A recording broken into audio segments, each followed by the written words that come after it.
Why do high performers often struggle, sometimes quietly fail, within months of being promoted into leadership?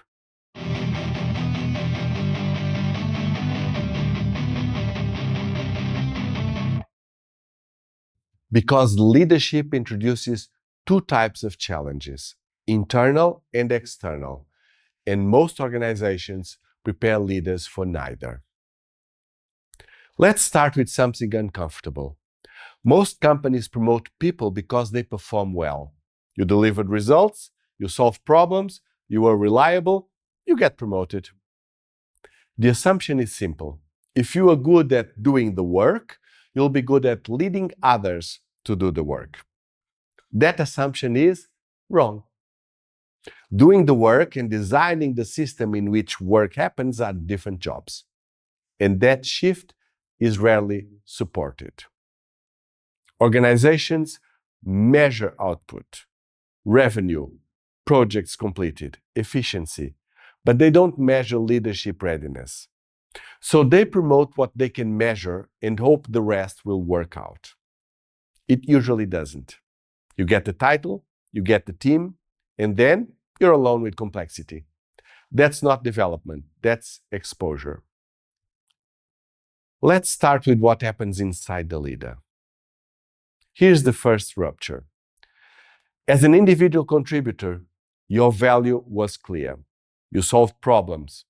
Now, your results come through other people. That is destabilizing. You are no longer the expert. You are responsible for how the team performs. At the same time, your relationships change. Peers become direct reports. Authority must be established. Legitimacy must be earned. If this is not processed consciously, you fall back to what worked before.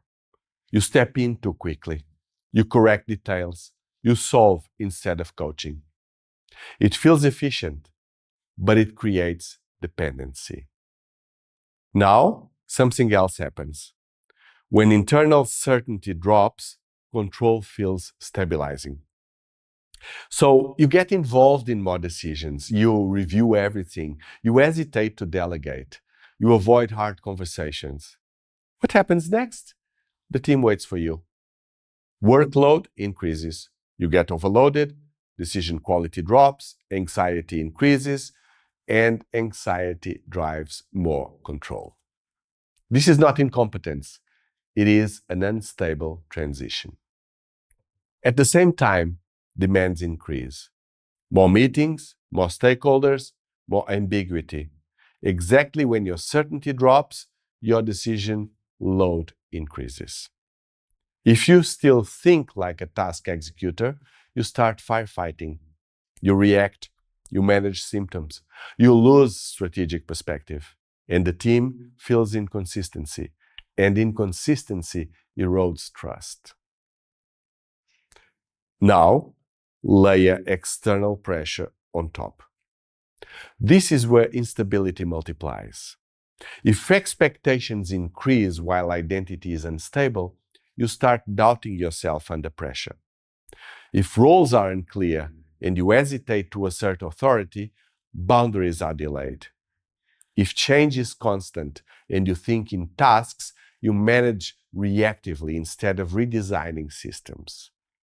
If volatility increases and you respond with control, you create fragility at scale. External pressure amplifies internal instability. Now, let's make this practical. What actually happens in the first 12 weeks after being promoted? Week 1 to 2, you try to prove yourself. You solve fast, you work more. Week 3 to 6, work expands, you stay operational. You intervene frequently. Week 6 to 10, you are overloaded. Decision fatigue appears. Patience drops. Week 10 to 12, signals become inconsistent. Standards unclear, dependency patterns form. These weeks are not about performance. They are about designing authority, defining expectations, setting boundaries, clarifying consequences. If this is not done early, correction becomes expensive. Silence becomes culture. Delay becomes norm. Tolerance becomes precedent. Now extend the timeline. Month 3, you feel overloaded. You doubt yourself privately. Month 6, the team depends on you. Decisions slow down. Month 9, performance becomes inconsistent. Frustration increases. Month 12, attrition risk appears. Either you leave or your best people do. Month 18, pipeline damage becomes visible. From the outside, this looks like leadership failure, but it started much earlier. It was a transition failure. So, what actually matters? Internal stability comes first. External pressure is constant. If your internal architecture is unstable, pressure overwhelms you. If it is stable, complexity becomes manageable.